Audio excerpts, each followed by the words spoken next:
Fertilizers was acquired by us in Kakinada, and now there is a very brisk activity going on to convert this Nagarjuna fertilizer plant into 1 million metric ton to start with 1 million metric ton of green ammonia. And to support that, sir, we are setting up 1680 megawatts of electrolyzer capacity for producing green hydrogen, because with green power and green hydrogen we are going to produce the green ammonia. And sir, you will be very happy to know that from Andhra Pradesh, for the first time in the country, we have finalized the supply contract for November 27 from Kakinada port to supply green ammonia produced in Kakinada all the way to Europe to Uniper, a company, German-based company.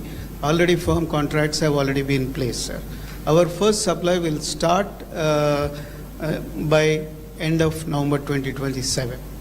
And apart from this, sir, you are already aware, I was told that you and your other cabinet colleagues have already visited world's largest pump storage hydro project at Pinnapuram, which is nearer to Kannur. And sir, the distinction of this project is that it is a 2 gigawatt capacity storage where greenfield lower reservoir of water and upper reservoir of water has been created. It acts as a water battery, and with the help of this pump storage hydro, our renewable power delivered cost round the clock, renewable energy round the clock, RERTC is the normal acronym, is below $55 per megawatt hour. Nobody in the world is betting on this number, whereas we bet this and we won the orders for this. And also our promoters, Mr. Anil Chalmalasetti and Mahesh Kolli, they want to make Kakinada as a green energy hub, and we are planning for 500,000 tons per annum of biorefinery, where we would like to grow the Napier grass, Indian Napier grass, and convert the Napier grass into bioethanol and other value-added products. So for all of them, Kakinada would be the hub in Andhra Pradesh. So I would be very thankful, sir, for the kind support of the government for this. Already we received some subsidy from the government of Andhra Pradesh. Sir, I request Dr. R.K. Malhotra, President of Hydrogen Association of India. He has rich and vast experience in the energy sector. Presently, he is the senior advisor to the Minister of Petroleum, MNRE, and many agencies. Now I request Dr. Malhotra. Good afternoon, sir. It's a privilege to be in this meeting with you. You are known as a very progressive Chief Minister of the country. We have seen the kind of progress you made earlier, and now when you build up the new capital, I think hydrogen should be the focus area. AM Green is doing a good job. Suzlon wants to do big projects. But as Dr. Saraswat mentioned, that you have Visakhapatnam refinery also, and where the hydrogen can be produced, blue hydrogen can also be delivered. So a mix initially, as long as the hydrogen, green hydrogen cost is higher, for various applications there will be some reluctance. So mix of blue and green, if it is used, you can become the leading state in the hydrogen economy in the country. So maybe when you build up the new capital like Amravati, you should have hydrogen buses plying, which can run. Initially, the cost will be higher with green, so initially you can start with gray hydrogen or blue hydrogen, and then, color agnostic approach and demonstrate the fuel cell buses, which Dr. Ashish Lele, they are 2 times more energy efficient as compared to the internal combustion engines. So overall energy consumption will come down. Second suggestion which I would like to make is that maybe you can adopt some villages where you can have localized distributed power generation. You can have solar power to generate electricity, then you can have villages using that power during the day for cooking maybe, or converting into hydrogen, and then hydrogen stoves also. Scotland is a country where a lot of developments on cooking stove applications. So villages can use that hydrogen, maybe in tractors also, maybe for irrigation pumps. So that kind of approach also, daytime you can use solar energy, store it in the extra solar energy can be stored in the form of hydrogen, and then it can be used. So maybe these are some of the decisions. From hydrogen association side, we have been supporting and educating people on various kind of activities related to hydrogen. We'll be very happy to work for Andhra government also if any proposal is required or any support is required from our association. What is the cost difference between hydrogen storage and also battery versus to pumped storage? So that cost difference between pump storage and hydrogen storage in different forms, because if you have to have No, I compressed. can understand it is a conversion. Yes. I can understand. Now, So as hydrogen on storage, today, pump storage will be much cheaper. we are all working as on today. Yes, Storage is much cheaper. Much cheaper. Because the life of battery is just eight years, so to say. Even if you take the best chemistry battery. So only lithium, temporary, immediate, how to solve the problem, we are going for battery. Even there will be some more innovations in battery, Sir. then it will help. Meanwhile, it will The come. hydrogen storage. Hydrogen also storage, media. that is another area. I wanted to know, as on today, we are going now, solar, wind, pump, standby, battery.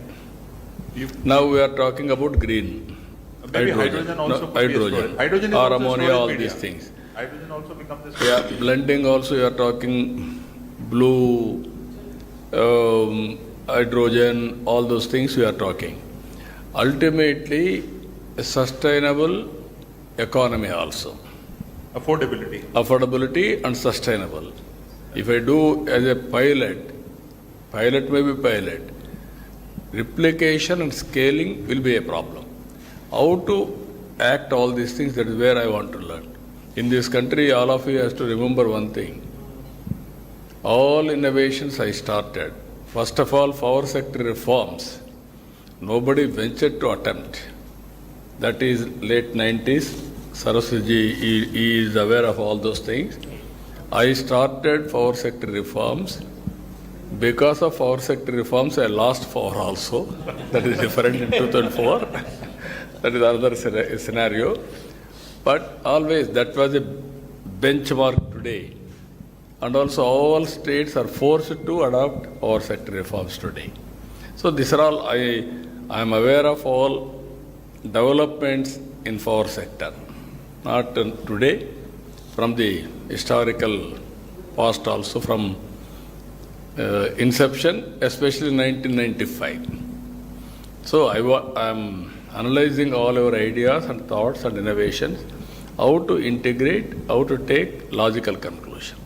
Sir, now I request.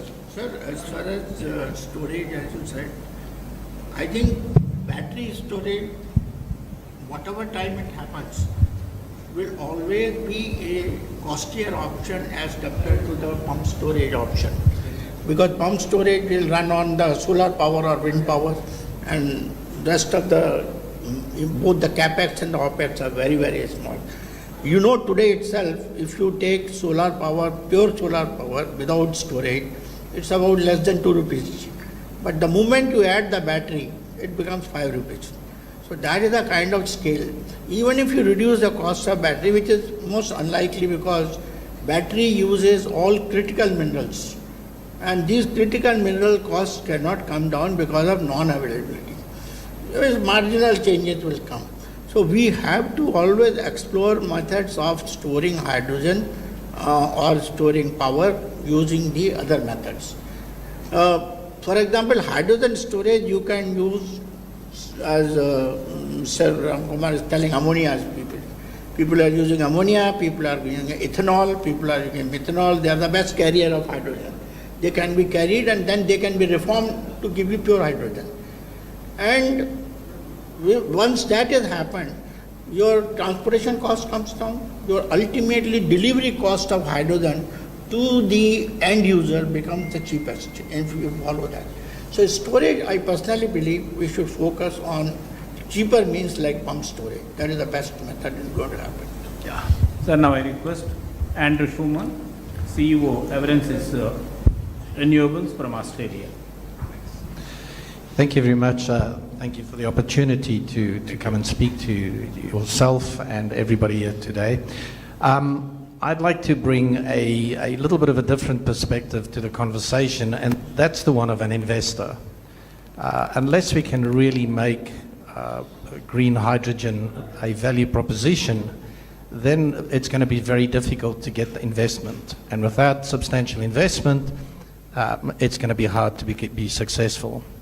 So a bit about myself. I'm an engineer. I've spent a large portion of my life working with doctors and professors, helping them to build process plants and processes and then upscaling them to commercial scales. And so I appreciate the complexities behind that, and I was really happy when Seshidhar approached me to join Arvensis. The Arvensis group is looking to invest in excess of $100 million into India. And we're looking at areas such as technology, AI, 3D printing, and all those things. We're also looking at renewable energies, and we're also looking at e-waste recycling. Okay. And we've been really, really impressed with the vision that I've seen in India. You know, when I've looked at all of the documents and the research that I've done, the vision that the government as a whole, as national, and then yourself has really put forward to say, this is where India wants to go. I really wish that Australia would have that same vision and be so clear about it. People are very scared to commit to any technology, whereas you have been very, very good with that. And so for me, from an investor perspective, you know, we're going to be starting off. We're working with to get permission from NREDCap to start our first 12-ton per day biogas plant, and we plan to rapidly expand that to 50 tons per day. Thank you. Thank you. Please go ahead. Yeah, go ahead. Okay, please go ahead. Yeah. Oh. Okay, please go ahead. Oh, okay. So we're going to be rapidly upscaling that to 50 tons per day. And we've always been looking at, rather than just staying at biogas, how do we extend that into green hydrogen? So I've started doing quite a bit of research into, you know, how do we de-risk this from an investor perspective? What are the things that we need to do to ensure that the demand side is there? And it was really good for me to hear the esteemed doctors all around the table all saying we need the demand side to get there. We need to get other applications other than just the fertilizer industry and the petroleum enrichment industries. We need to look at how do we actually increase the demand? And then on the other side, how do we look at the supply? Now, being a biogas provider or investor in that, I feel a little bit, you know, like the orphan child. If I look at the scheme that's been put in place for the development of green biogas, it's all about electrolysis, okay? And the generation of green hydrogen from the biomass itself is really relegated to projects and research sort of initiatives. And so I would really ask, you know, those are the two things that, you know, we would like to participate and understand how can we help increase the demand side of the equation and at the same time work with you to de-risk in terms of the supply and the technology that's actually used on a biomass. So. Okay. Before we close this discussion, I request the Honorable Chief Minister to address the industrialists present here. Friends, only I came here to learn more and also adopt all those new technologies, new innovations, ultimately how to reduce the cost of energy. Second angle, because of global warming, how to go for green energy. Once green energy, then towards downstream industries. Storage, ammonia, ethanol, so many innovative ideas. So I am very happy to listen all of you. 2 days you are going to be here. We are having a clear policy. Even our Prime Minister is working in a big way. 500 gigawatt capacity on green energy. That is his mission, with the downstream product also. What all you recommend, and then we'll start working in that direction. I am very happy as a planning Niti Aayog member has rightly mentioned, Andhra Pradesh will be hydrogen valley. I am assuring you that it will happen. Towards that, how to bring all technologies for convergence and innovations for convergence. Both will work it out. Every year, if necessary, we will review our performance also from now onwards. Benchmarking. Where are we? Next year, what is the target? Then, how to move forward. You want to do any experiments? Best place is Andhra Pradesh. I am assuring you, you test all your R&D research here. And then we'll implement any innovation. You need proof of concept. Otherwise, it is only innovation. That proof of concept we'll produce here and we'll scale it up. We'll take nationally, globally, wherever it is having demand. So I'm very happy for that today, because there is a seminar also. We'll go there. After that, we will have discussions. After 2 days discussions, what all you recommended, my chief secretary is looking after energy. He is also having long standing in energy department. I think he is the senior most energy secretary in the country. So, he is the senior most. So I'm very happy to associate with you. We'll work together. Thank you. We are very much grateful to the Honorable Chief Minister for having this discussion with representatives of industry and R&D organizations. Thank you, sir. We will come back to the government with the recommendations in summit. Thank you.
bipolar plates, which actually is a titanium metal grade 2, and these bipolar plates are stacked together and make an electrolyzer. And this is completely powered by the photovoltaic panels. So since we are sitting inside, we kept the LED lamps so that the solar panel PVs will generate the electricity, and they are directly coupled to it. And right now they are generating oxygen here and hydrogen there. And the whole objective of our project is that the hydrogen electrolyzers plays a crucial role in making into a green ethanol as a project, sir. So we are developing a green hydrogen generation by using a waste, all the agricultural waste. We put it in a gasifier. It generates a syngas, carbon monoxide and hydrogen, and that requires our green hydrogen electrolyzer. We attach extra hydrogen and we ferment the syngas using our fermentation technology, and we make an ethanol, sir. So in this process, the complete waste will actually convert into ethanol. So typically 1 ton of any biomass, like bagasse or anything, it is very 2,000, 3,000 rupees worth. But we can convert into 1,200 liters of ethanol. Yeah. So 1 liter of ethanol is costing 71 rupees. So it's a very value addition. So from the agricultural rice point of view, every farmer will get huge amount of margin, not only from the crop, from the waste. So this is the whole project, sir. We want to propose for the Good. Thank you. We'll work it out. From KP Industries. Sir, we given a proposal for a green fuel station as well as excellence center in Amaravati. Sir, already taken up. They want to start a global excellence center at Amaravati. Last time we Tamil Kalsinattu. We will be getting it to next cabinet. And then hydrogen also we are likely to produce, sir. We'll work it out. KP We're very is happy. to major at Gujarat, sir. Sir, we met you, sir. Farooq Patel ji came and Acha. Yeah, I remember. CSR funds they want to, sir. Now we'll work it out. First they said they will give CSR and they want to develop excellence center, training center. Then they want to come to Blue and green hydrogen manufacturing plant we want to do, sir, and fuel station also, sir. If Amaravati think about complete green hydrogen, we have a fuel station which we shown you. One EV station, that is also green EV station, as well as one green hub will be there. You can declare that entire Amaravati should only run on a hydrogen or EV. That sort of a thing we can definitely. Now we'll work it out, the ecosystem. Thank you, sir. Hello. This is the project, sir. మీరే sanction చేశారు 2018లో. Yeah, I remember. This is a reality, sir, now. No, I remember. Because power is getting withdrawn from here already. And this is the Kakinada project, which is Yeah, this is the Nagarjuna. ammonia. ముందు phase 1లో 500,000 tons, sir. ఆ తర్వాత 28 కల్లా full 1 million ton. I think countryలోనే we are the number 1, sir. 83 we brought Nagarjuna. Now you are converting. Dr. Pankaj Patak wants to explain recycling of e-waste. Sir, we are having a different approach of recycling the e-waste through hydrometallurgical process. So right now we have developed a technology which is going to be for upscaling this thing TRL-205, where we are having the cathode material and we are having a selectivity of the metal like lithium, cobalt, nickel, manganese. We can select it later, and later on we can make up for the battery manufacturing. So we have made the precursor, and that can be used for the battery manufacturing. So these are the things we are having it, and also we are going to run for the pilot scale. Okay, very nice.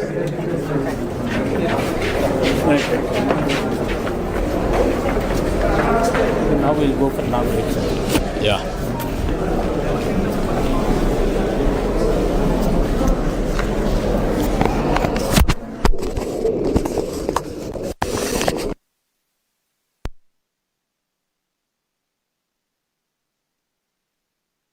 A pioneering force in modern governance and a leader whose unwavering commitment to innovation, sustainability, and public service continues to shape the future of Andhra Pradesh.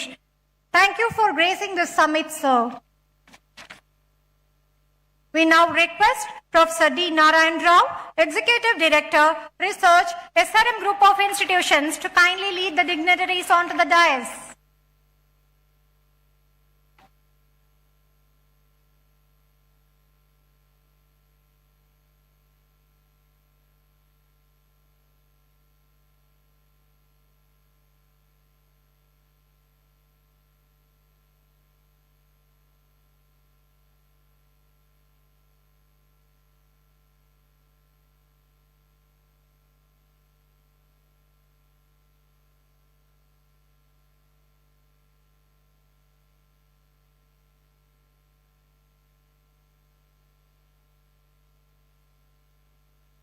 We now begin this landmark event with the tradition that symbolizes the awakening of knowledge, the lighting of ceremonial lamp. May I request our esteemed dignitaries to kindly join us for the lamp lighting ceremony.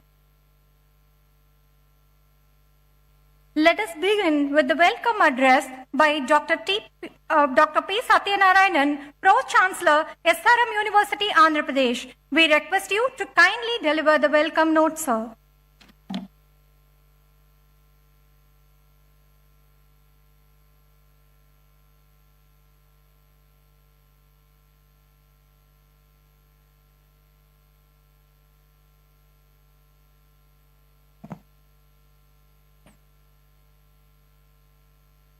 A very good afternoon to you all. Esteemed guests, scientists, policymakers, innovators, and friends. At the very outset, I extend our deep gratitude to the Honorable Chief Minister of Andhra Pradesh for his presence and his unwavering support for clean energy innovation. Sir, your leadership in advancing renewable energy, hydrogen infrastructure, and world-class research ecosystem continues to inspire not us, the students and faculty, but the entire scientific and industrial community. I warmly welcome Dr. V.K. Saraswat, Honorable Member of Niti Aayog, Dr. Pemesini Chandrasekhar, Honorable Minister of State for Rural Development and Communications, Shri K. Vijay Anand, Chief Secretary, Government of Andhra Pradesh, Dr. Ashish Leela, Director CSIR, National Chemical Laboratory, Dr. Sujit Pillai of National Hydrogen Mission MNRE, Dr. R.K. Malhotra, the President of Hydrogen Association of India, Mr. Pranav Tanti, the President and CEO of Synergen Green Energy Inc. USA, Mr. Anil Kumar, MD and CEO of Greenco, and all other distinguished delegates and the participants. It is a true pleasure to welcome you all here to this Green Hydrogen Summit, a platform that reflects our shared commitment to a cleaner, more sustainable, and forward-looking energy future. This is just not about saving the earth. It is about saving ourselves. The earth will continue to exist regardless of climate, temperature, and terrain. But we, the ecosystem that support the human life, need balance to survive. What's truly at stake is not the planet, but the environment stability we depend upon, air we can breathe, water we can drink, and the temperature we can live with. Our ongoing dependence on non-renewable energy, fossil fuels that pollute the air, warm the planet, and degrade the ecosystem is pushing towards a future that is just not uncertain, but hazardous to human existence.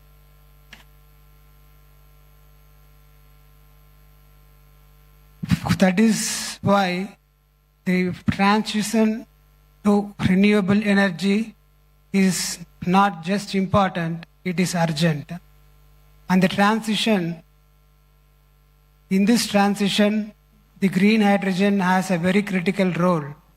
It is one of the few clean energy sources capable of addressing industry scale needs, long distance transport, grid level storage, and the areas where the batteries and the technologies fall short. Recognizing this, the Honorable Chief Minister has taken a pioneering step by launching Andhra Pradesh Green Hydrogen and Green Ammonia Policy in 2023. This policy outlines a clear vision to produce 500,000 tons of green hydrogen per year and 2 million tons of ammonia per year, backed by strong incentives. From SGST reimbursements, electricity duty waivers, to land concessions and priority port access. These are not symbolic steps, they are concrete foundations to make Andhra Pradesh a national and a global hub for green hydrogen. And what makes this even more inspiring is the mindset behind it.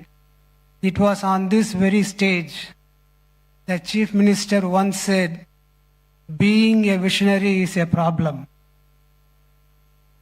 And yet, he chose to envision what others wouldn't, that courage to move ahead despite the weight of uncertainty is what defines his leadership and that makes history.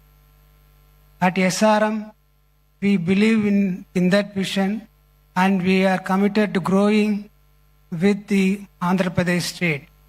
As the Andhra Pradesh builds Amravati as a capital of the future, we at SRM University AP want to grow alongside it to be part of its transformation and history.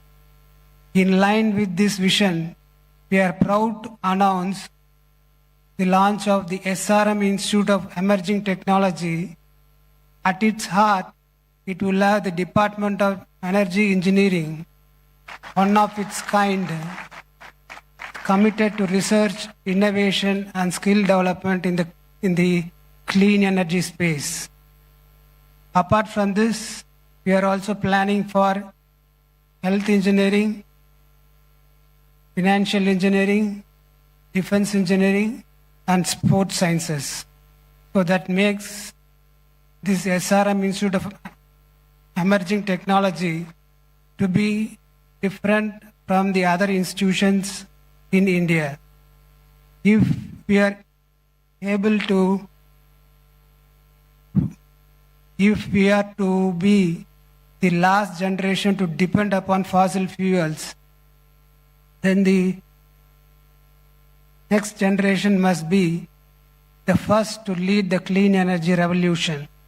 While the government set policies, industries build systems, it is the youth with their ideas, innovation, and courage who will carry this transformation forward.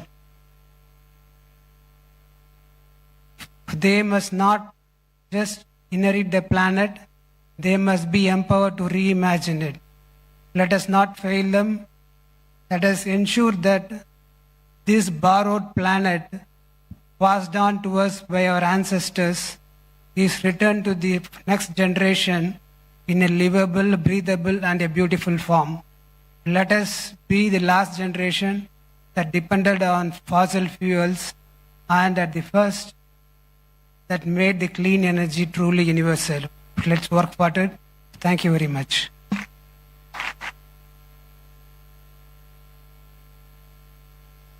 Thank you, sir, for your warm and inspiring words and for always motivating us to dream big. We now invite Professor D. Narayan Rao, Executive Director, Research, SRM Group of Institutions, to set the stage by introducing the vision and purpose of Green Hydrogen Summit.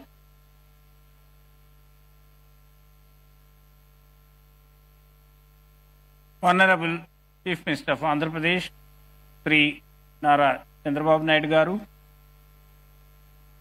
well-wisher and mentor of SRMC AP and Honorable Member of Niti Aayog, Dr. Saraswat, very sharp and young Minister of State for Rural Development and Communications, Dr. Pemasani Chandrasekhar, President of SRM Group, Dr. Satyanarayanan, the Chief Secretary, Sri Vijayanand, the well-known industrialist, Mr. Pranav Tanti, Professor Malhotra, President of Hydrogen Association of India, Dr. Ashish Lele, Director, CSR, National Chemical Laboratory, Pune, Dr. Sujit Pillai of the National Hydrogen Mission of MNRE, my colleague, Professor Satish Kumar. I extend a warm welcome to all of you, particularly the industrialists who came from different parts of the country and abroad, the delegates of the Hydrogen Summit, scientists, faculty members, research scholars, and my dear friends of print and electronic media. Once again, I have a great pleasure inviting all of you to the Green Hydrogen Summit 2025 being held at SRMC AP today and tomorrow. India's deep commitment to aspirational climate goals, which the Honorable Chief Minister also mentioned in the last few minutes in the discussion meeting, these commitments have been widely acknowledged by the Committee of Nations. India plans to become energy independent by the year 2047. The Union Cabinet approved several science and technology missions, including the prestigious National Hydrogen Mission with an impressive outlay of 19,744 crores of rupees. The key objectives of the mission are making India a leading producer and supplier of green hydrogen to the world, reduction in imported fossil fuels. Expected outcomes of the mission by 2030 are development of green hydrogen capacity of 5 million metric tons per annum, indigenous development and manufacturing of electrolyzers, creating opportunities for employment and economic development. Hydrogen, with its remarkable attributes of high energy density, zero emissions, has a wide variety of applications. With the permission of the Honorable Chief, I want to mention some of the potential applications in this country. Ministry of Road and Transport and Highways will enable adoption of green hydrogen in the transport sector. Ministry of Ports, Shipping and Waterways will play a crucial role for establishing capabilities for export of green hydrogen and its derivatives. Now, hydrogen-powered drones are becoming very popular all over the world. The Honorable Chief Minister has created Drones Corporation of Andhra Pradesh, which could consider to develop hydrogen-powered drones. This will be the first state in the country to develop hydrogen-powered drones. Ministry of Petroleum and Natural Gas will be facilitating uptake of green hydrogen in refineries and city gas distribution. Green steel. Steel production is one of the potential sectors where green hydrogen can replace fossil fuels. Ministry of Steel will drive adoption of green hydrogen in the steel sector. European countries say we will import only green steel. So this is a great opportunity for Visakhapatnam steel plant to go for steel production using hydrogen. Now I have a request to the young Minister of State for Telecommunications. The backup power requirement of telecom towers presents an apt opportunity to deploy reliable and on-demand renewable energy solutions. Sir, it is estimated that these towers in the country consume about 2 billion liters of diesel every year. So hydrogen could be considered as a backup energy source. Ministry of Railways is working on transitioning towards adoption of green hydrogen in view of its ambitious plan to reduce the carbon footprint. Ministry of Railways has already developed a hydrogen-powered fuel cell-based train with 10 coaches, and the pilot hydrogen-powered train will be demonstrated in September 2025, that is the next 2 months, between the stations Jhind and Sonepat in Haryana. In March 2025, the Honorable Chief Minister directed SRM University AP to develop a hydrogen-powered train between Hyderabad and Vijayawada. Then immediately Chief Minister said, no Narayan Rao between Hyderabad and Visakhapatnam. Yes, sir, we are at it. Now, yeah, please.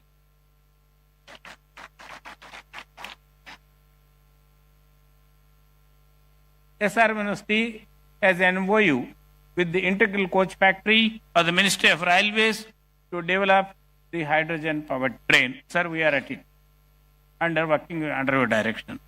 We earnestly request the kind support of the Honorable Chief Minister and the Ministry of Railways for the development of this hydrogen-powered train as a flagship project of the state of Andhra Pradesh. Sri Chandrababu Naidu, as an intellectual, is attracted by the aesthetic beauty of science and technology. And as a people's leader, he is greatly attracted towards technology and the promise it holds to transform the state of Andhra Pradesh and its economic development. Let's give a big applause to the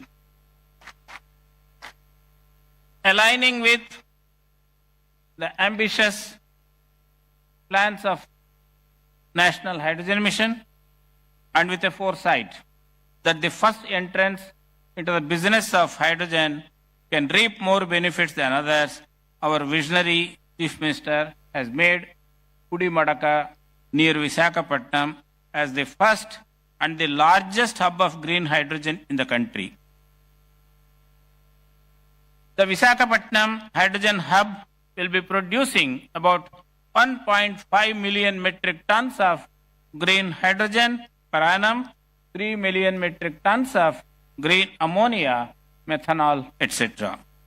Green hydrogen produced at Visakhapatnam could be used by Visakhapatnam Steel Plant, HPCL, NTPC, fertilizer industries, and many others.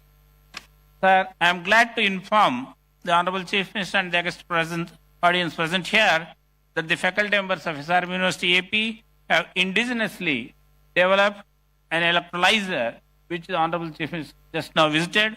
This can produce 500 kilograms of green hydrogen per annum, and it is being demonstrated during summit. It is scalable to produce 150 tons of green hydrogen per annum. We request the Honorable Chief Minister to consider industry, university, government collaborative venture. We propose to establish an innovation center at SRM University AP to develop indigenous technology to produce, store, and utilize hydrogen as a green fuel. The goal of the proposed center in the next 2 years would be to develop and demonstrate a hydrogen-powered car between Vijayawada and Visakhapatnam, and with refueling facilities along the way. At present, hydrogen costs about 350 rupees per kilogram, which can fuel a car for a distance of 20 to 25 kilometers. The proposed innovation center could bring down the cost to 200 rupees per kilogram of hydrogen by developing more efficient catalysts for electrolysis and reducing the power consumption for producing hydrogen. Sir, you are kindly aware that on 30th June 2025, the government of Andhra Pradesh approved Amaravati Quantum Valley Declaration. IBM will be installing and maintaining a 156 qubit quantum computer at Amaravati Valley on 1st January 2026. Sir, this will be the first and most powerful quantum computer not only in the country and in South Asia.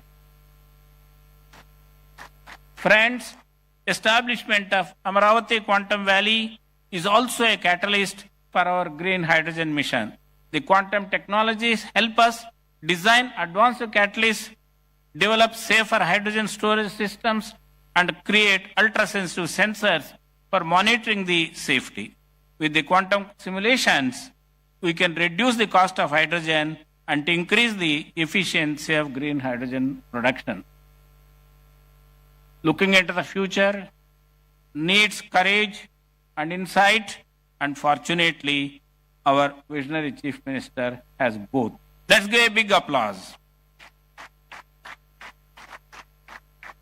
During the exciting decade of 2014-24, the Government of India launched several SNT missions, including the National Hydrogen Mission, National Quantum Mission, National Semiconductor Mission, National Mission on AI. The state of Andhra Pradesh has taken up these missions at an unprecedented fast pace. Dear friends, with all these technological advances and the vision and dynamic leadership of our beloved Chief Minister, the state of Andhra Pradesh will be very different from what it is by 2047, Swarnandhra 2047. Jai Hind, Jai Bharat, Jai Vigyan. Thank you. Now I request all of you to give a standing ovation to this dynamic, visionary Chief Minister.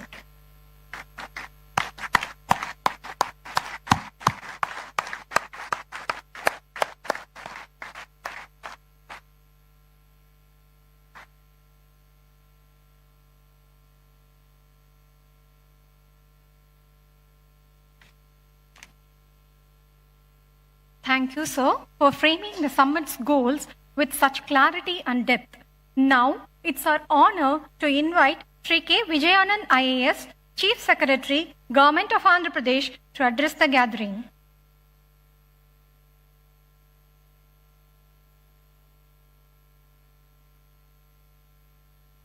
Honorable Chief Minister of Andhra Pradesh, Sri Nara Chandrababu Naidu Garu, Honorable Member of Niti Aayog, Dr. V.K. Saraswat Garu, Honorable Minister of State for Rural Development Communications, Dr. Chandrasekhar Pemasani Garu, Pro-Chancellor SRM University AP, Dr. P. Satyanarayan Garu, distinguished guests, esteemed faculty, students and industry leaders and media. A very good morning and warm greetings to all of you. It is a privilege for me to be part of this transformative gathering, the Green Hydrogen Summit 2025. Which is hosted by SRM University and New and Renewable Energy Development Corporation, Government of Andhra Pradesh. This summit is a testament to our collective commitment to building a sustainable future powered by clean energy. Today, we have gathered here to discuss one of the most transformative energy solutions of our time, that is green hydrogen. This summit is not just a platform for dialogue, it is a call to action for governments, industry, and academia to collaborate in building a sustainable and resilient energy ecosystem. I extend my heartfelt gratitude to SRM University for graciously hosting this summit and providing a platform for collaboration, innovation, and progress in clean energy sector. As the world confronts the urgent challenges of climate change, the transition to green energy offers a compelling and scalable solution to all of us. This pathway not only decarbonizes our energy systems, but also redefines industrial processes, transportation, and agriculture. Green energy derived from solar, wind, hydropower, geothermal, and biomass is the foundation for this transition. It is a clean, renewable, and resilient energy system. By harnessing this energy to produce green hydrogen through electrolysis, we unlock a versatile fuel that emits only water when it is used. Green hydrogen is rightly called the Swiss knife of decarbonization because, due to its wide-ranging applications from refining to steel making to aviation and shipping. The green hydrogen ammonia value chain is critical for decarbonization in particular. It enables deep emission cuts in hard-to-abate sections like steel, cement, and heavy transport. Energy storage and transportation also value chain is used to allow efficient storage and long-distance transportation of renewable energy, balancing supply and demand. In case of industrial applications, this provides high-temperature heat for industrial processes without carbon emission. In case of climate mitigation, by reducing CO2 emissions, it contributes to limiting global warming to 1.5 degrees centigrade, as outlined in international climate agreement. As a economic growth perspective, it opens new avenues for job creation, innovation, and green industrial development. Looking and taking all these factors into consideration, Government of India has made significant strides in promoting green hydrogen as a cornerstone of its clean energy transition. National Green Hydrogen Mission is launched in January 2023. Is the India's flagship initiative to promote green hydrogen. It aims to produce 5 million tons of green hydrogen annually by 2030, attract investment worth 8 lakh crores, create more than 6 lakh green energy jobs. The strategic interventions for green hydrogen transition is a program supported with NGHM. It provides for 17,490 crores allocated from 2023 to 2029 as production-linked incentive PLI scheme for electrolyzer manufacturing and hydrogen production. India aims to reduce the cost of green hydrogen from $4.5 in 2023 to $1 by 2030 by leveraging low-cost renewable energy, domestic electrolyzer manufacturing. And India is also focusing on infrastructure and export strategy and building a scalable hydrogen ecosystem for industry and transport. Strategic partnerships through India, Middle East, Europe Economic Corridor to boost hydrogen exports. Government of Andhra Pradesh, under the visionary leadership of our Honorable Chief Minister, Sri Nara Chandrababu Naidu Garu, we are playing a strategic role in this entire program. Andhra Pradesh is proud to be at the forefront of this India's clean energy revolution. With abundant RE resources, a proactive government, and a thriving industrial base, we are ready to become Green India, green hydrogen powerhouse. Under Swarnandhra Vision 2047, we are committed to become a hub for clean energy innovation and green hydrogen exports. The state has launched Andhra Pradesh Integrated Clean Energy Policy 2024, which provides a comprehensive framework for green hydrogen production and infrastructure, electrolyzer manufacturing, hydrogen-powered mobility and logistics, export-oriented hydrogen corridors. The state targets around 10 lakh crores of investment in clean energy, and the state is offering capital subsidies, GST relief, stamp duty concessions, and incentives for battery storage systems to attract green hydrogen and renewable energy investment. Recently, India's first integrated green hydrogen hub by NTPC Green Energy, where Government of Andhra Pradesh New and Renewable Energy Development Corporation is also involved. The Honorable Prime Minister has laid foundation stone for 1,200 tons per day green hydrogen at Pudimadaka in January 2025. You are also aware 1 MMTPA green hydrogen based green ammonia manufacturing facility at Kakinada by AM Green Ammonia Private Limited they have already started, they did the groundbreaking, already started the work with an investment of 12,000 crores and creating 2,600 jobs. Development of a 2 gigawatt electrolyzer manufacturing facility at Kakinada by Chan Cockerill Greenco Hydrogen Solutions Private Limited is also, they have laid the foundation stone, they have started the activity with an investment of 2,000 crores and creating 5,000 jobs. We are also happy to announce that India's first pilot project blending green hydrogen with LPG for industrial heating with an annual green hydrogen capacity of 25 tons per annum at Rockman's Tirupati facility by Hero Future Energies and Rockman Industry. The total investment is approximately 1,000 crores with 2,000 existing employees at the factory. What is the road ahead for us? While these challenges remain, such as high capital costs, energy losses, and storage complexities, our path forward is very clear. There is a need for policy support and subsidies for early stage investments, which by our policy we have provided the best of the industry kind of incentives in this sector. International supply chain development is also one thing important, and continued R&D for efficiency and cost reduction, academic and industry participation to drive innovation. The success of this green hydrogen depends on collaboration between government, academia, industry, and civil society. This summit is a shining example of such collaboration. It brings together thought leaders, innovators, and policy makers to chart a roadmap for a cleaner and more resilient future. I urge all the stakeholders who are present here to continue this dialogue beyond today. Let us build up pilot projects, share knowledge, and create scalable models that can be replicated across the country. As we look ahead, let us remember that the transition to green hydrogen is not just about technology, it is about vision, it is about courage, and it is about commitment. And Andhra Pradesh stands ready to lead, and we invite all of you to join us in this journey. Together, let us make Andhra Pradesh a model for sustainable energy and a proud contributor to India's green future. Thank you.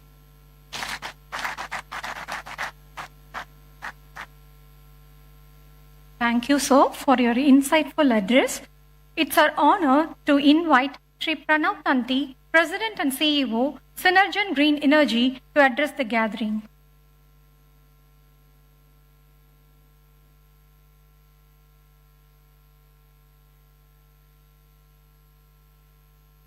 Honorable Chief Minister, Chief Secretary, respected dignitaries, esteemed delegates, distinguished guests, I'm truly honored and humbled to stand here to welcome you. It is for sure a great privilege to welcome you all to the great state of Andhra, where the Green Hydrogen Summit has been established. Andhra Pradesh is delighted to host this remarkable gathering of visionaries, industry leaders, policymakers, future generations, and experts who share a common goal: to harness the potential of green hydrogen as a pivotal force in the transition towards a sustainable and clean energy future.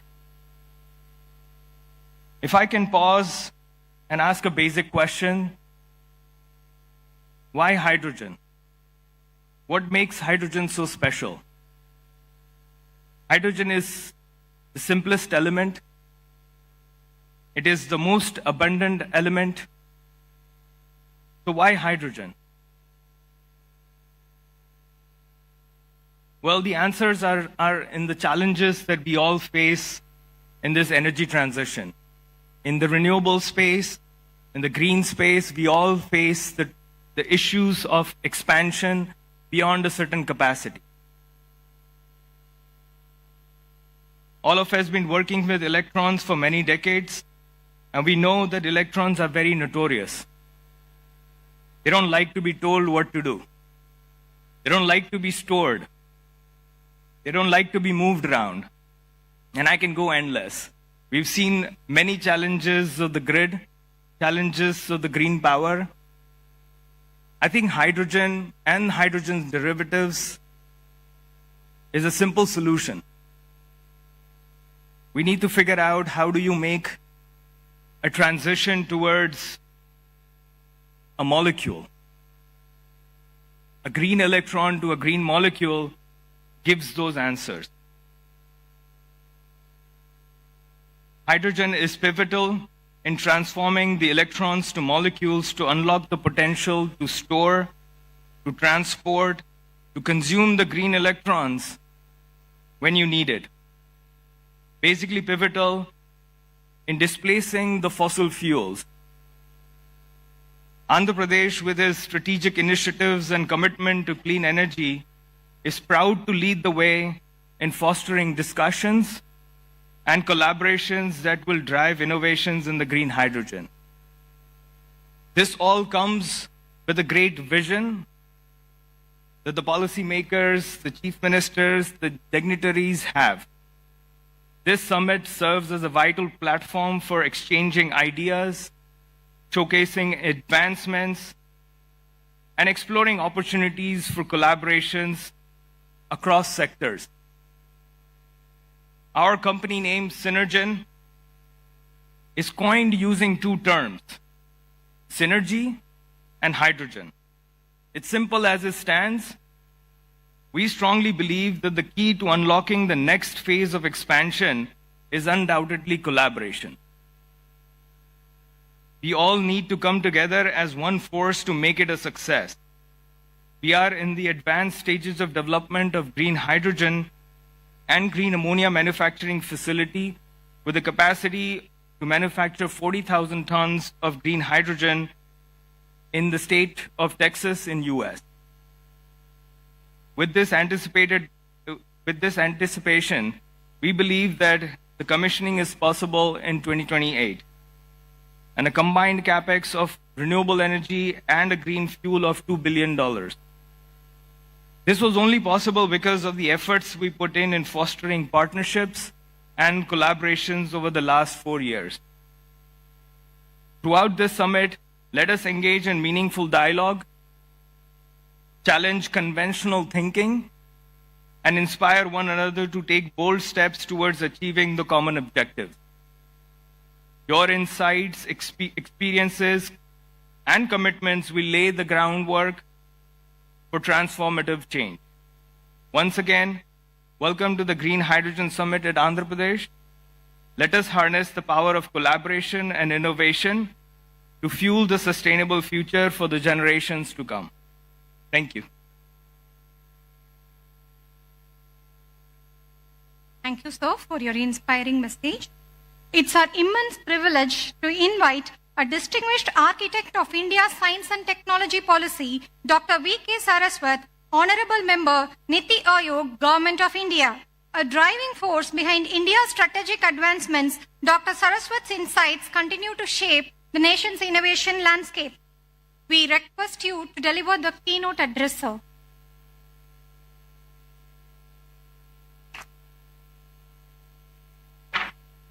Namaskara. Very good afternoon, Honorable Chief Minister of Andhra Pradesh, Shri Chandrababu Naidu Garu, Honorable Minister of State, Dr. Chandrasekhar, Shri Satyanarayan, and many of my colleagues, distinguished scientists, industrialists who are on the dais, off the dais, ladies and gentlemen, members of the media, it's indeed a pleasure to be part of this Green Hydrogen Summit. We were just discussing, this is a journey which I started about 7 years back or 8 years back, when I made a presentation to our Honorable Prime Minister and said India should launch a hydrogen mission. I think it was around 2017 or so, 17 or 18. And he immediately picked up that, and the story is known to you today, with so many of you have talked about the hydrogen mission of that. So the vision of our Prime Minister is to decarbonize our energy system. That's why he has committed in the NDC that we will be 500 gigawatts of renewable power or non-fossil power by 2030. He has also committed that we will have energy intensity reduced by 45%. And we will have more than 2.3 billion of carbon absorption, so that we can have, through afforestation, that much of CO2 that can come. And ultimately net zero by 2070. Now what is the role in this? Because energy is such a sector which is so open. We have been depending upon fossil fuels for energy for the last so many decades and almost a century. And now we have worked out, under the leadership of our Honorable Prime Minister, the energy mix for our country.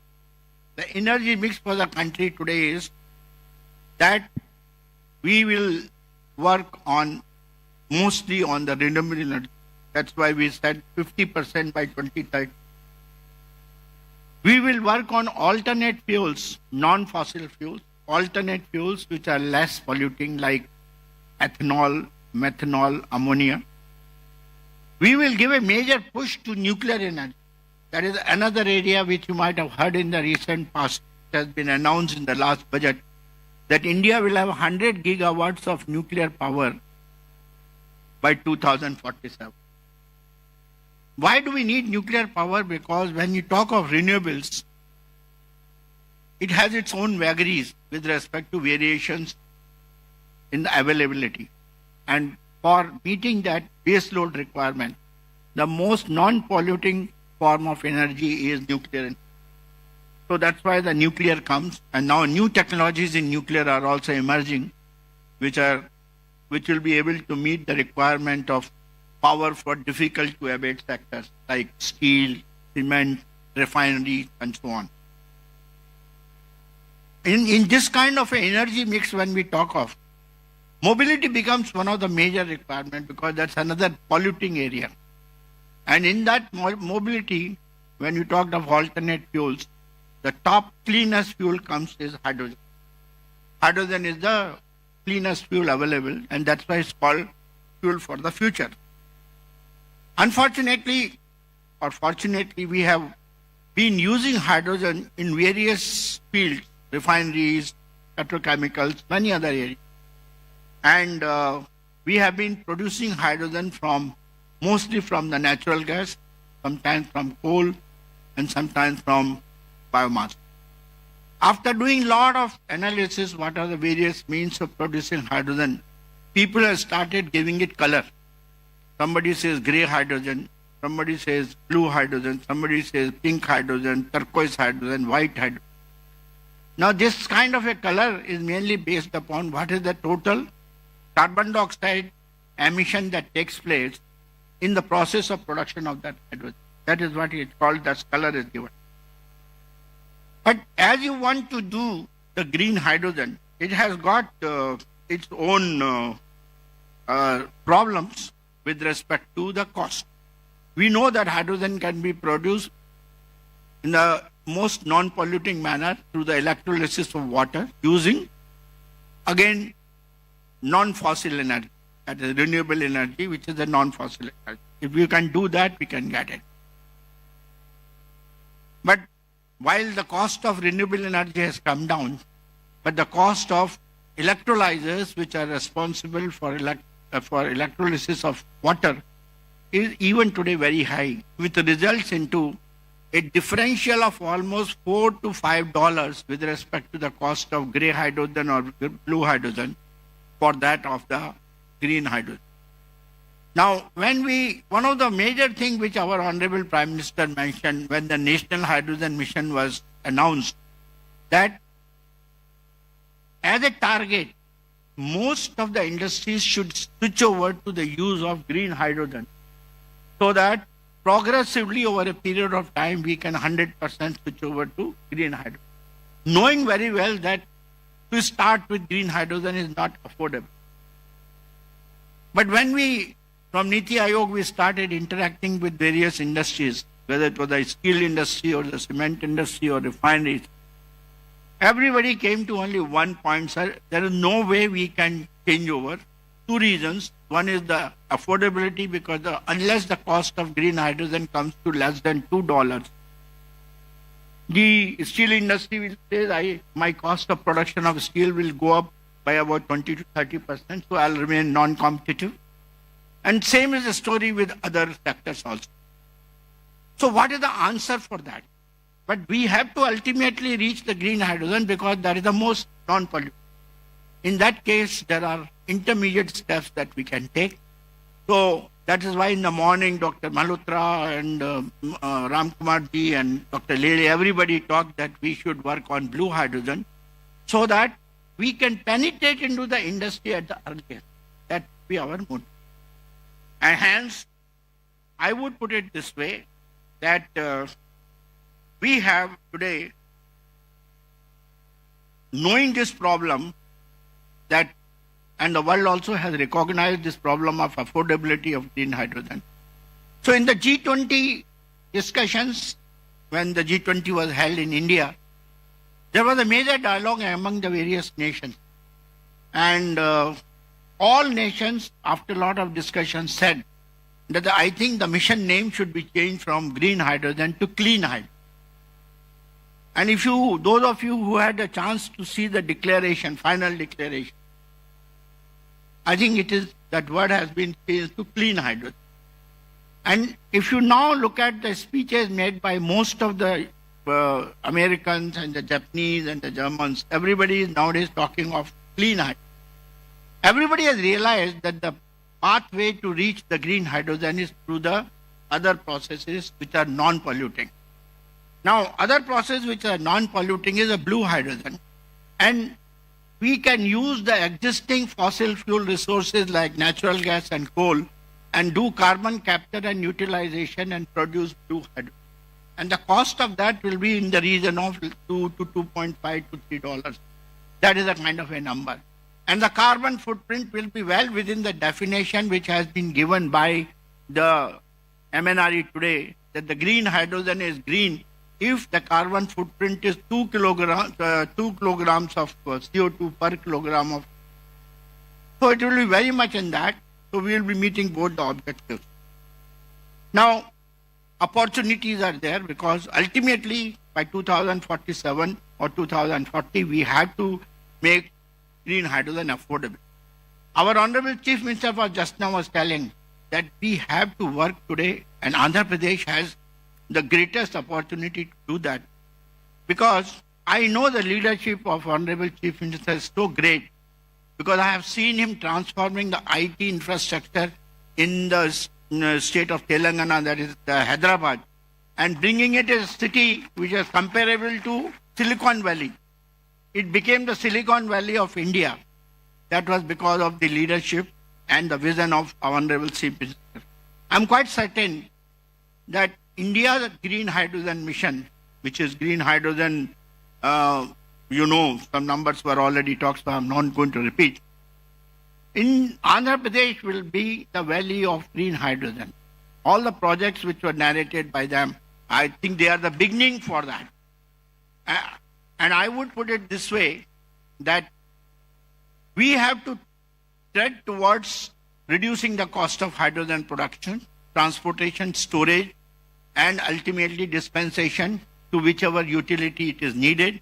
And for that, technologies which are required, I think Andhra Pradesh, with the help of SRM and other institutions, can certainly meet them. A few of them I would like to mention, which I mentioned to the Honorable Chief Minister during the industry interaction, that we should set up a very large size electrolyzer plant in Andhra Pradesh. I'm very happy Dr. Ram Kumar was telling that we are setting up something in the Kakinada region, if I'm not wrong, setting up a plant of something like 2 gigawatt and things like that.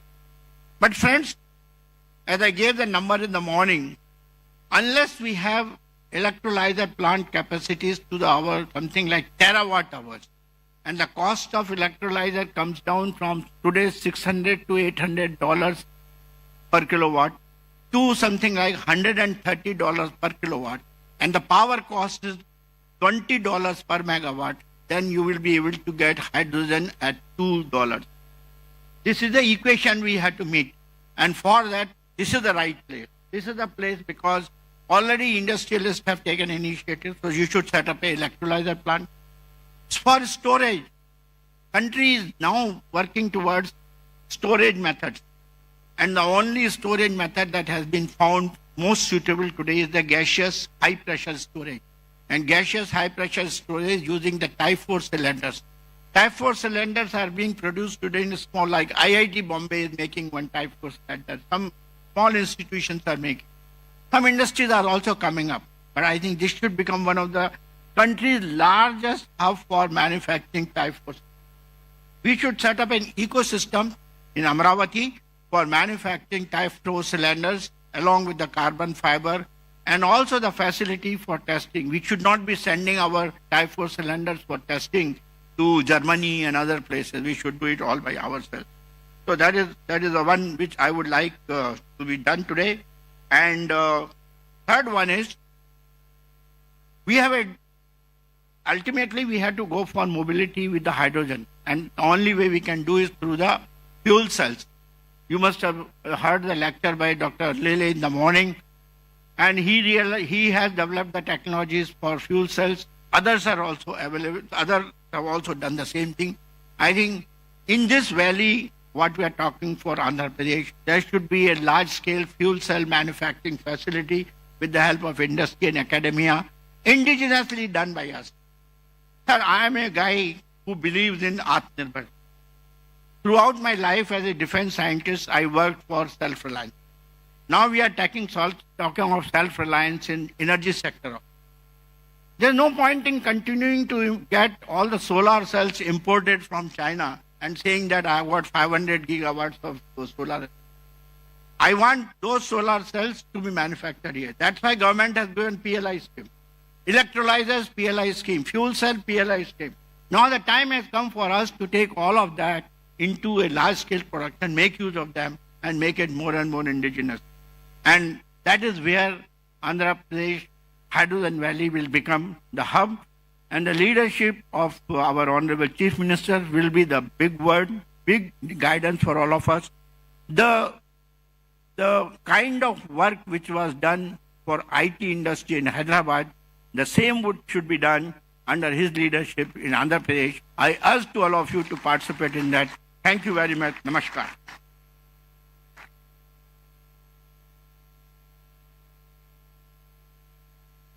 Thank you, sir, for your inspiring words and for highlighting the critical role of green energy in shaping the future of India's mobility and infrastructure. Now, I request Dr. Chandrasekhar Pemasani, Honorable Minister of State for Rural Development and Communications, Government of India, to address the gathering.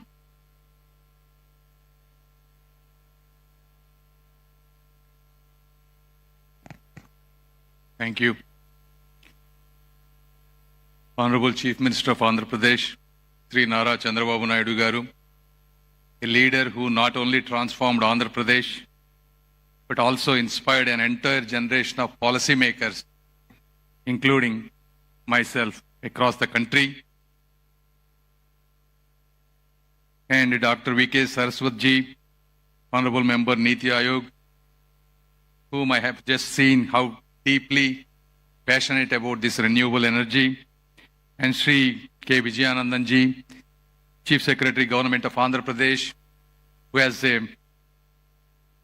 has longest experience in electricity and energy, and all the founders of this university, distinguished guests, including elite industrialists, entrepreneurs, researchers, innovators, media, and everyone, thank you. Welcome to the gathering. As we gather here in Amaravati, the future visionary capital of Andhra Pradesh, we stand at the threshold of a transformative era in energy. We are at a decisive crossroads where the climate change is accelerating, global fossil fuel reserves are dwindling, and the demand for clean, sustainable energy is rising faster than ever. According to the estimates, by 2040, India will be the largest consumer of energy. Today, we import 40% of primary energy with a spend of 8 lakh crores, that's close to $90 billion annually. Therefore, the energy security is India's national security. In this process, green hydrogen is not a distant hope. It is the imperative that will architect the future of our nation, our planet, and the generations to come.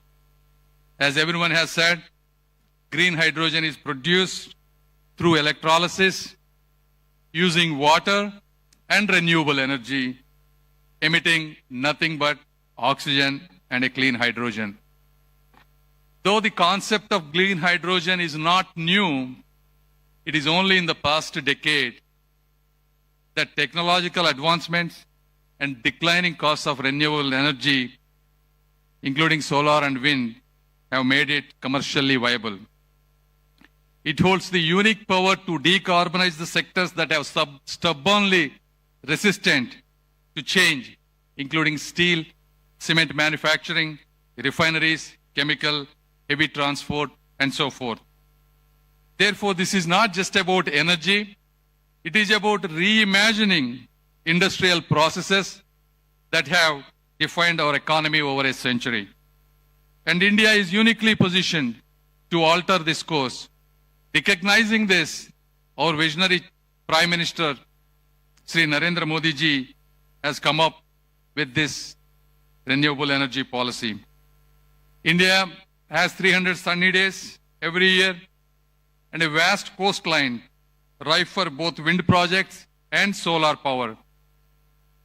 The India has an ambitious target of 5 metric million tons of green hydrogen by 2030. Therefore, the government of India has given a budgetary allocation of close to 20,000 crores. And the goal of these 20,000 crores is to reduce a current 8 lakh crore annual to every year 1 lakh crore reduction. So by 2030, we can largely get to independence in energy. Recognizing this national mission, and our Honorable Chief Minister, who is another visionary leader, wanted to take Andhra Pradesh to be the heartbeat of this hydrogen hub. If you look at his past history, when the India was going through national energy crisis in 1999, he introduced bold power reforms despite political repercussions. No other chief minister has dared to do these kind of reforms other than Sri Nara Chandrababu Naidu garu. And these reforms laid the foundation for the state's energy advancements today, reducing cost through solar and wind integration. His vision transformed Telangana into a global height and innovation hub today. He is replicating the same today with the Amaravati as a technology-driven capital by coming up with innovative ideas, Quantum Valley and probably Hydrogen Valley soon, along with sports cities, defense clusters, things that are rarely be seen by many other leaders other than him. And Andhra Pradesh has set this hydrogen hub, our targets out of 5 million metric tons of India's target, he wanted to produce 20% of that, that is 1 million metric tons in Andhra Pradesh alone by 2030. And this is not just a vision. We execute this by relentlessly working hard. If you look at it, NTPC Green Energy is investing 1.85 lakh crore. This is the India's largest green hydrogen hub, producing 1,500 tons per day of green hydrogen and another 7,500 tons of its derivatives, whether it is green ammonia, methanol, etc. And the second project, Hero Future Energies, this is the India's first green hydrogen plant, blending both hydrogen and LPG so that it's commercially viable. So these investments, along with our extensive ports, coastline, indicates signals to the world that clean energy can be scalable and profitable. Though, as our previous members have said, there are challenges. Cost is an issue. Globally, green hydrogen costs around $3 to $6 per kg, compared to gray hydrogen $1 to $2. Scaling up electrolyzer efficiency has been a challenge. India water scarcity is an issue. To produce 1 kilogram of green hydrogen, you need 9 liters of fresh water, and India's water requirements are doubling. Therefore, this is when the innovation is really important. Our Honorable Chief Minister has given huge lands for these universities, 100 acres, 200 acres, not just to set up world-class universities, to really innovate and problem solve, not just for Andhra Pradesh, but India and to the world. I mean, these are beautiful universities that were built with large investment, and we appreciate and thank the university. But at the same time, all these challenges, you look at the America, the Harvard, Stanford, Yale, these are the universities that solve large human problems. And we want the SRM, WIT, and all the universities that are establishing here want to be the same way or probably better than them in the generations to come. And we have to solve these. What are the solutions, right? If you have the water scarcity, how can we do electrolyzers using salt water? How can we create lightweight storage? How can we create breakthrough in fuel cell chemistries?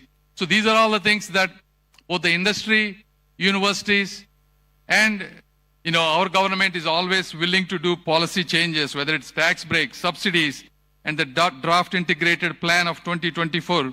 All of these must come together. With these right investments and government policies, we can create jobs and provide power to the rest of the world. And this is our moment to lead, to leap, and to leave a legacy. And I once again thank you for everyone being here and inviting me for this important conference. Thank you.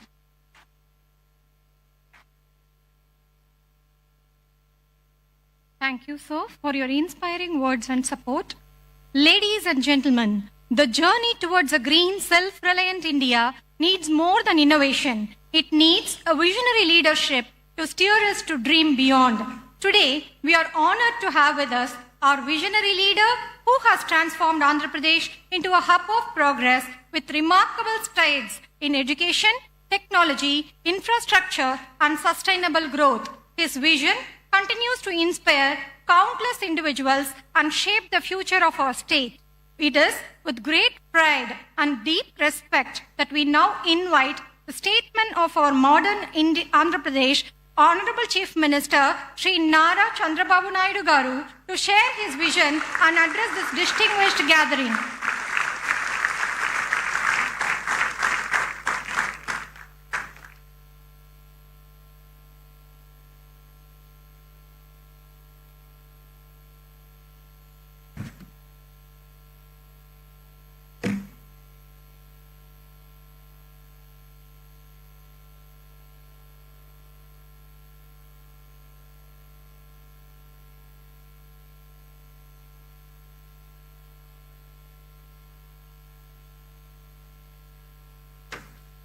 Honorable Minister of State for Rural Development and Communications, Government of India, Dr. Chandrasekhar Pemmasani, Honorable Member, Niti Aayog, Dr. V.K. Saraswat, Pro-Chancellor, SRM University, Sri P. Satyanarayana Garu, Chief Secretary, Government of Andhra Pradesh, Sri Vijayanand Garu, Pro Vice Chancellor SRM University, Professor Satish Kumar, Director CSIR NCL Pune, Ashish Lile Garu, President CEO Synergen Green Energy, Sri Pranav Tanti Garu, Executive Director Research SRM, respected Sri Narayana Rao Garu, Convener NHM Sujit Pillai Garu, and industrialists and friends and media. I am very happy to be here second time after I assumed charge. Today, one of the most important subjects SRM is conducting, really I appreciate them. This is Green Hydrogen Summit 2025.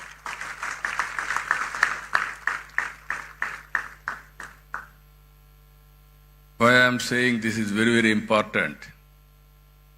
I have seen transformation in energy sector and also fuel sector.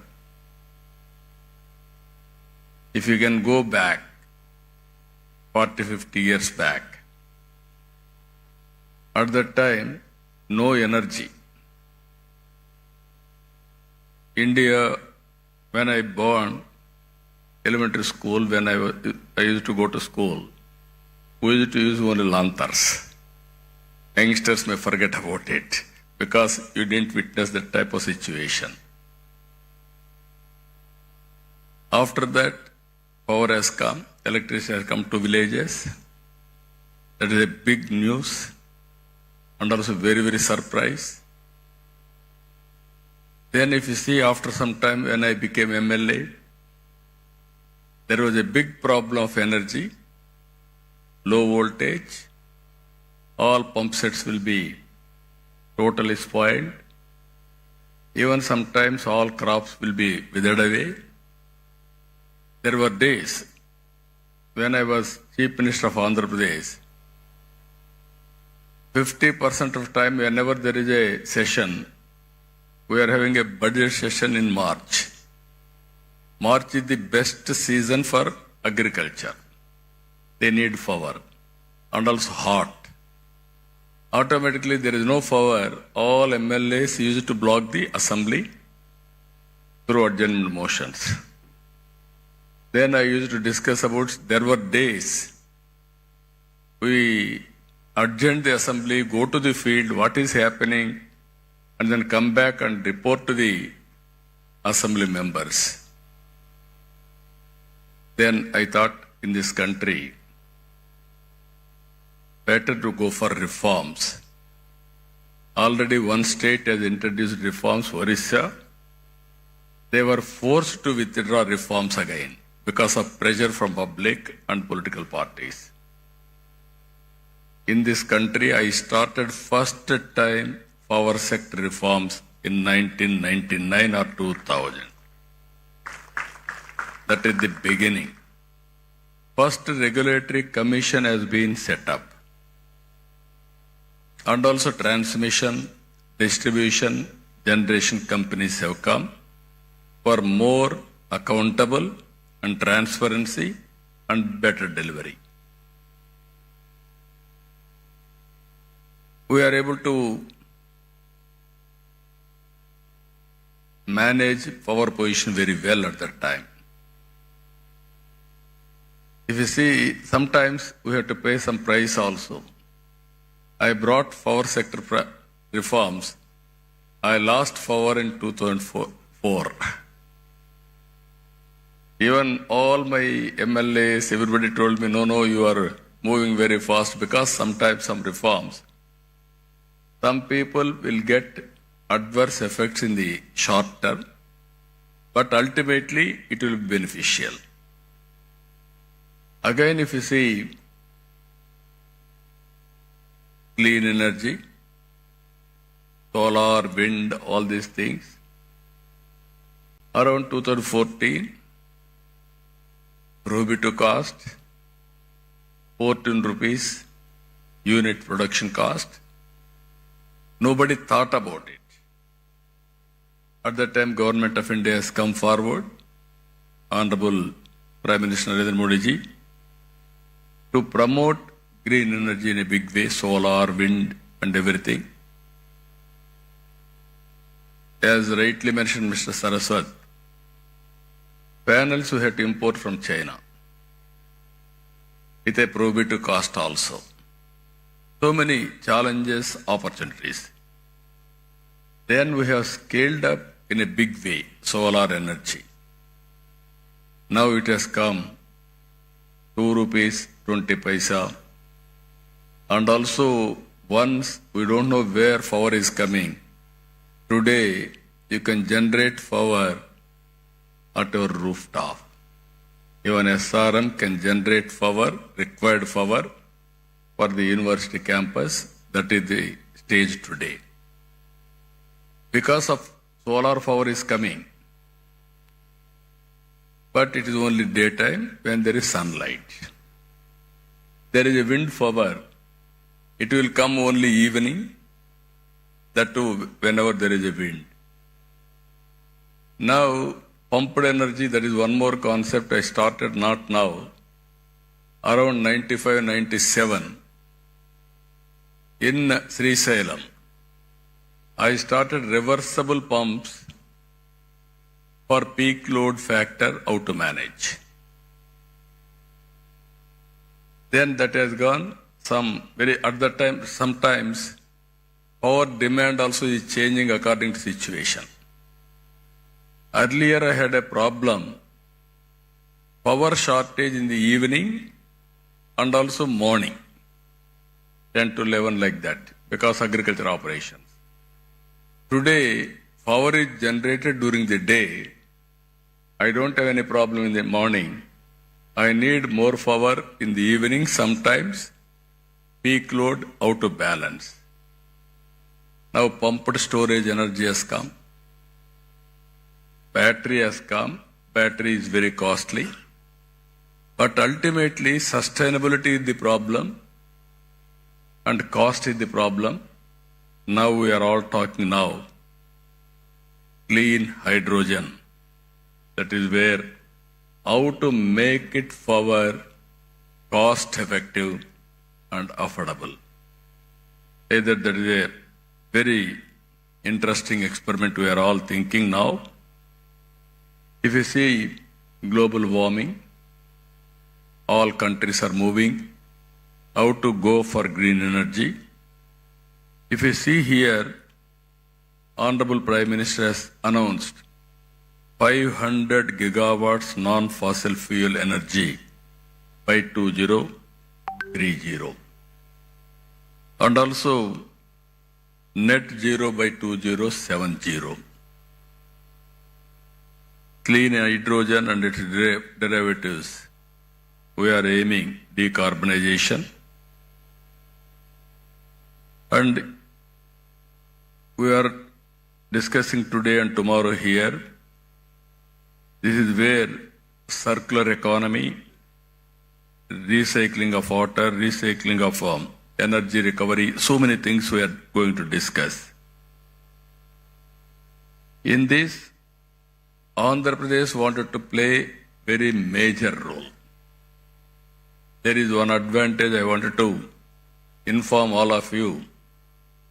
Andhra Pradesh, one advantage solar, second advantage wind, third advantage pumped energy, fourth advantage we are having beautiful sea coast, nearly 1,000 kilometers. Now green hydrogen, you wanted to, green hydrogen or ammonia, all these things you want to export. You need port facility. We are having 1,000 kilometers. Now people are coming to Andhra Pradesh because this is another advantage for us. Now in Visakhapatnam, our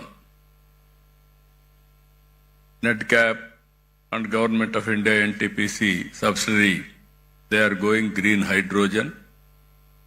Even Greenco is coming in a big way. Already they are having one hybrid model, what I told you very clearly, solar, wind and also pumped energy. Very cost effective. Now they are going in a big way, green ammonia in Kakinada. Even one more friend from England has come now to start basing on Krishnapatnam. Now every 50 kilometers there will be one port in Andhra Pradesh in the near future. That is our plan. So that I wanted to make it logistics hub. If you see water is available, even I can say my chief secretary, who is an energy secretary also, he had an abundant experience in energy. I started power sector reforms. He worked nearly 14 to 15 years in energy sector. No other IAS officer had knowledge about it. He had enough knowledge. With all these factors, what I wanted to announce here, even Andhra Pradesh wanted to contribute nearly 160 gigawatt capacity of green energy in the near future out of 500. This is the policy we have announced with 10 lakh crores investment and also 7.5 lakh employment, and also green hydrogen and its derivatives 1.5 million metric tons per annum, electrolyzer manufacturing capacity 3 gigawatt, solar energy projects 78.5 gigawatts, wind energy projects 35 gigawatt, pumped storage energy 22 gigawatts. No other state is having this advantage.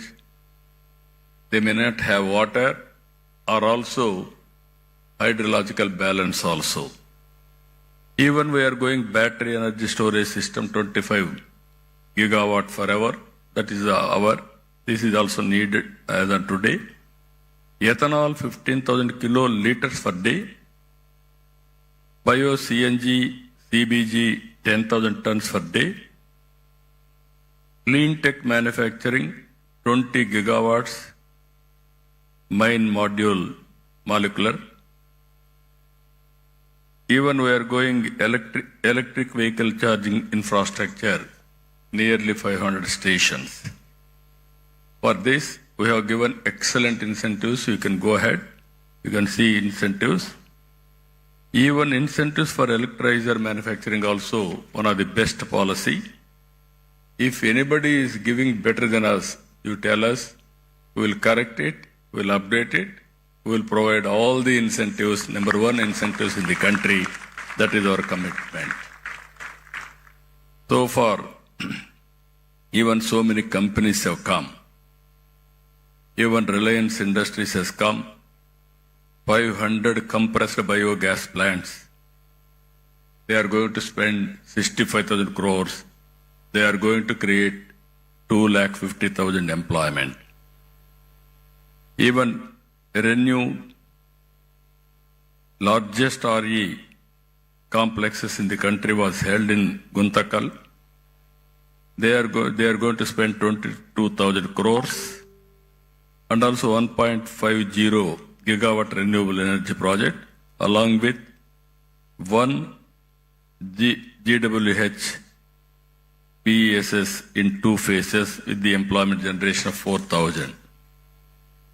Even Power Renewable Energy Private Limited signed MOU.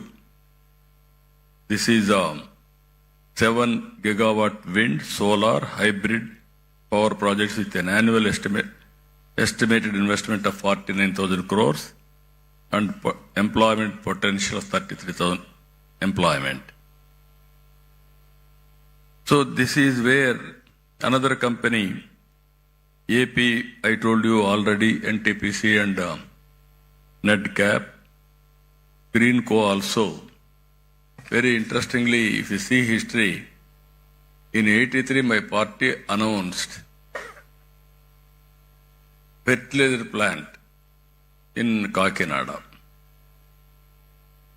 Then one entrepreneur who is selected, KVK Raju, he started Nagarjuna Fertilizers. Today, Greenco has taken over that Nagarjuna Fertilizers. They are going ammonia. At that time, we have given fertilizer plant. Today, same premises they are converting into ammonia.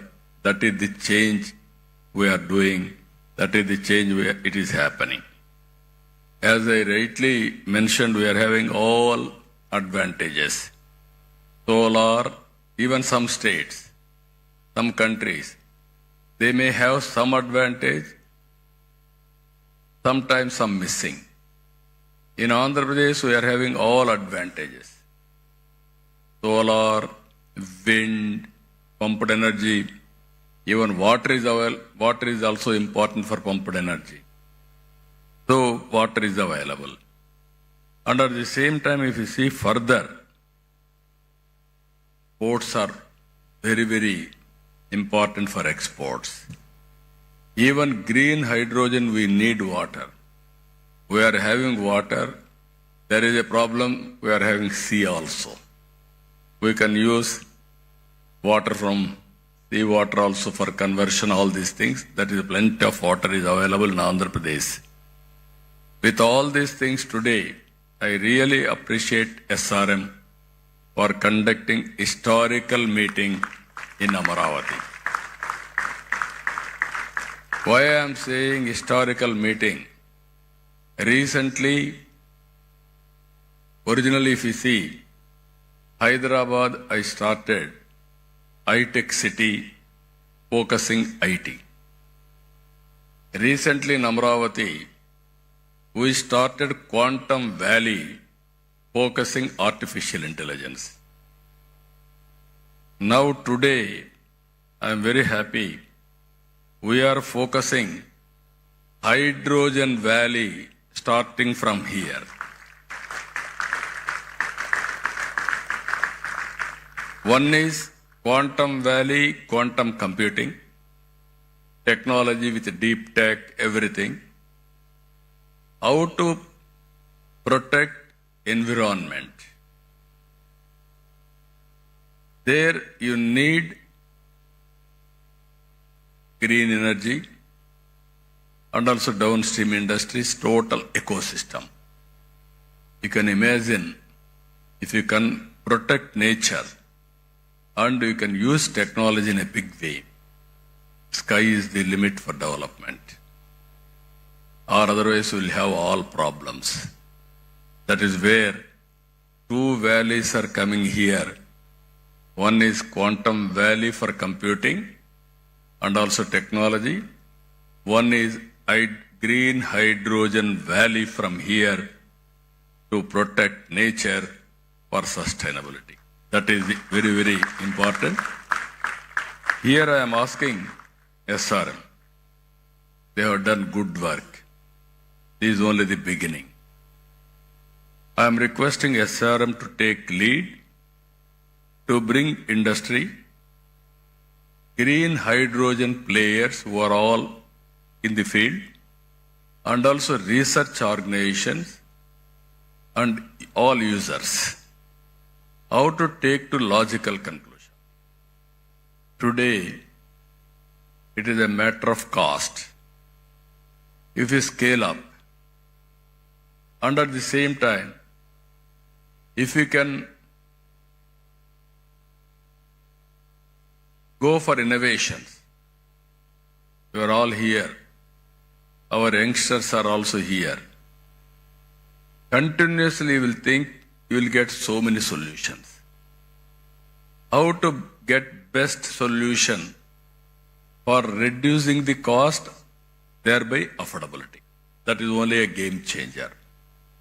For this, hydrogen storage, transportation, and so many things, we can work it out. There I am saying today, after today, tomorrow, all discussions will conclude. We will declare Amaravati Green Hydrogen Declaration 2025.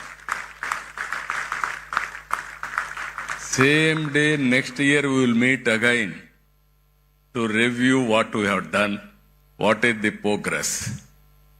Bring knowledge available globally.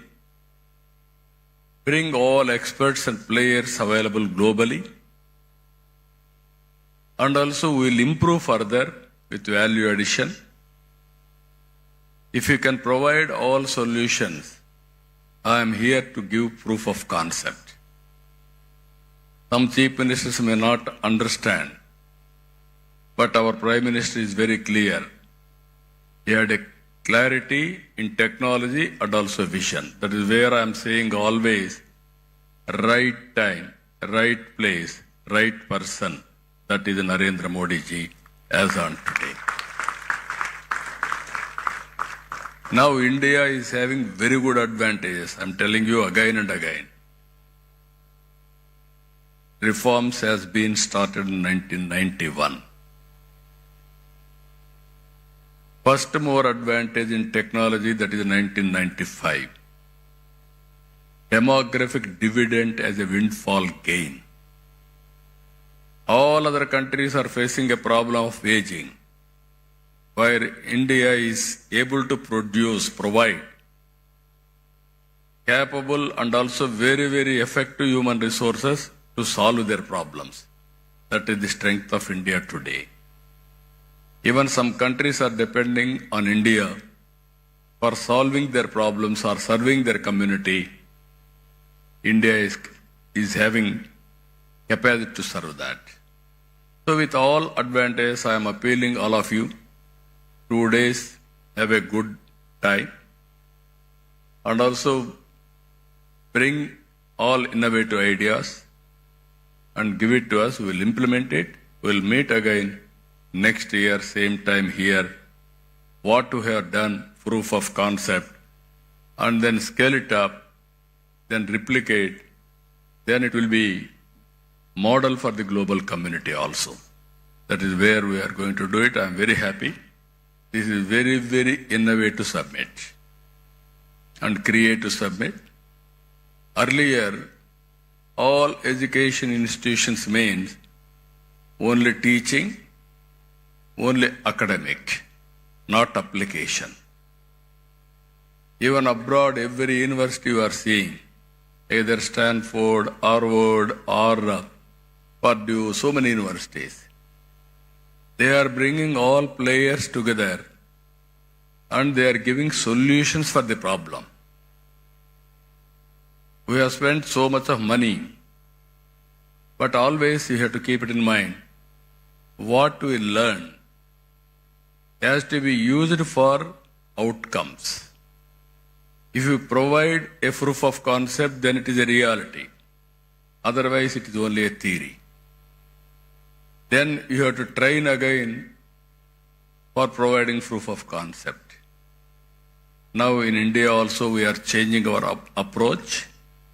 Our universities are doing very well, either IITs or universities like SRM and other universities are doing very well. I wanted to make Amaravati as an education hub for global knowledge. That is what I am thinking to promote here. SRM is here, WIT is here, SLRI has come, even BITS Pilani is here, Amma University is here.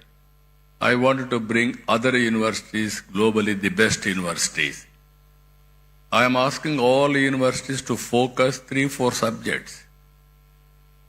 Bring industry, research organizations, give a solution for the problems, solve the problems, then prepare use cases, we will adopt it, we will take forward. That is how all universities I want to use for solving the problems of the society what we are facing today. I am very happy SRM has taken lead. Even other universities are also working in that direction. We will encourage all universities who are all working in this direction and make use of their services in the near future. So, with all these things, very, very important subject, critical subject. Future is only green hydrogen. It is a game changer. How to take logical conclusion? One is affordability. Second is cost effective. These two aspects, if you can break through, even I am asking all youngsters, they have to do innovative ideas, brainstorming with their colleagues, come to solutions. Even if you see today, Vijayawada and also Visakhapatnam are the best top 10 cities in India for having excellent skills. That is where reports are coming. In future, Andhra Pradesh will be the best state for entrepreneurship and also skills available in the country. That is what is going to happen in the near future. With all these things, really, I appreciate Mr. Satyanarayana, Pro-Chancellor, SRM, and Narayan Rao. Always He is pushing things. I wish him all the best. Once again, all members who are all assembled here, best of luck. I wish all the best. Thank you, one and all.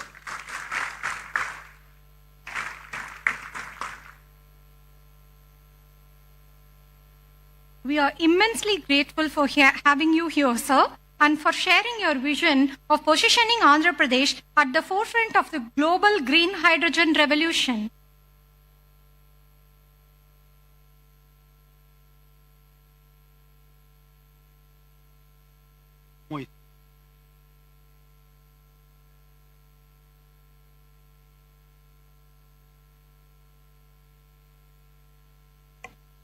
We are gathered here today in this landmark occasion to witness the signing of the two transformative memorandums of understanding between the Government of Andhra Pradesh with Yamuna and JKSH and Hinfra.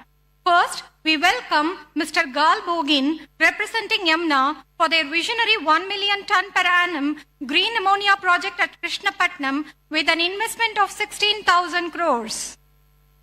Next, we are honored to invite Mr. Tomoho Umeda, representing JKSH and Hinfra, for their ambitious project at Machilipatnam, comprising 150 KTPA green hydrogen and 600 KTPA green ammonia, with a massive investment of rupees 35,000 crores. Together, these initiatives are expected to generate approximately 10,500 employment opportunities, reinforcing Andhra Pradesh emergence as a global hub for sustainable energy innovation. These projects are being facilitated by Dr. M. Kamalakar Babu, Vice Chairman and Managing Director of NRED CAP, under the guidance of the Energy Department, Government of Andhra Pradesh. Let's now proceed to the ceremonial signing of the MOUs, symbolizing a shared commitment to clean energy, economic development, and the global collaboration.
We kindly request Sri Nara Chandrababu Naidu Garu, Honorable Chief Minister of Andhra Pradesh, to felicitate Dr. V.K. Saraswat, Honorable Member, Niti Ayog.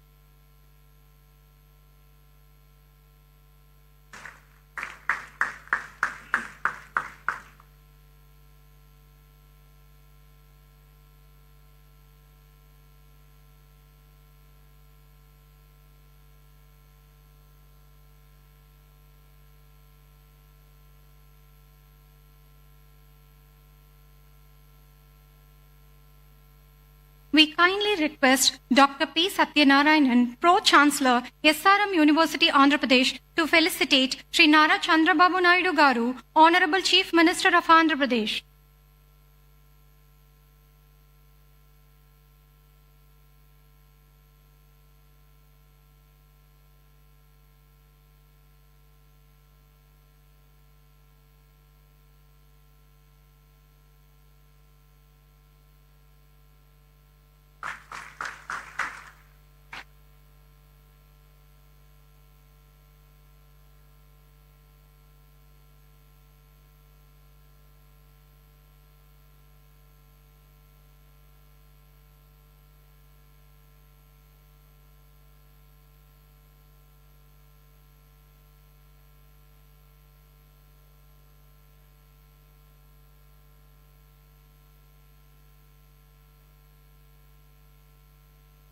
We request Professor Satish Kumar, Pro-Vice Chancellor, SRM University, Andhra Pradesh, to felicitate Dr. Chandrasekhar Pemasani, Honorable Minister of State for Rural Development and Communications, Government of India.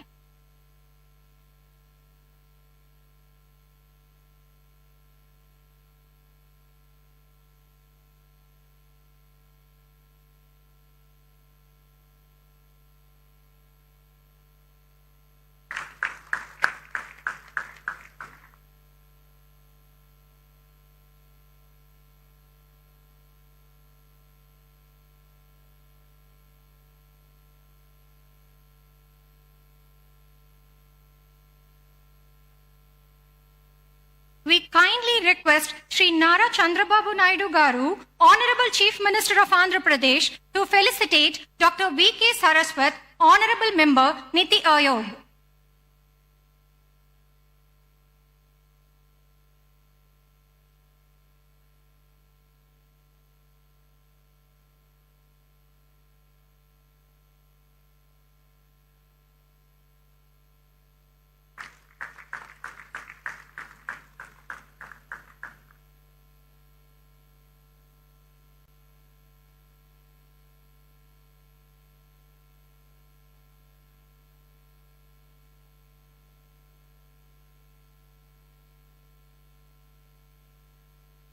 We request Professor Satish Kumar, Pro-Vice Chancellor, SRM University, Andhra Pradesh, to felicitate Dr. Sujit Pillai, Finder Staff, MNRE.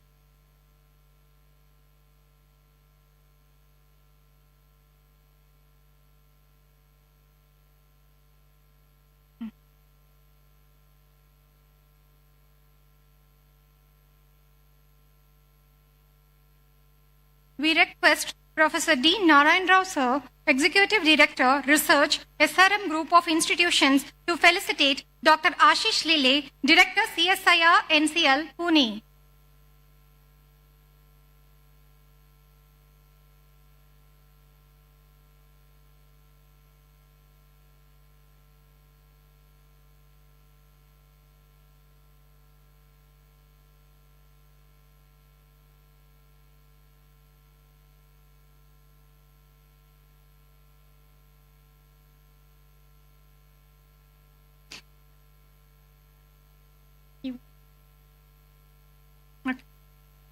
We request Professor D. Narayan Rao, Executive Director, Research, SRM Group of Institutions, to felicitate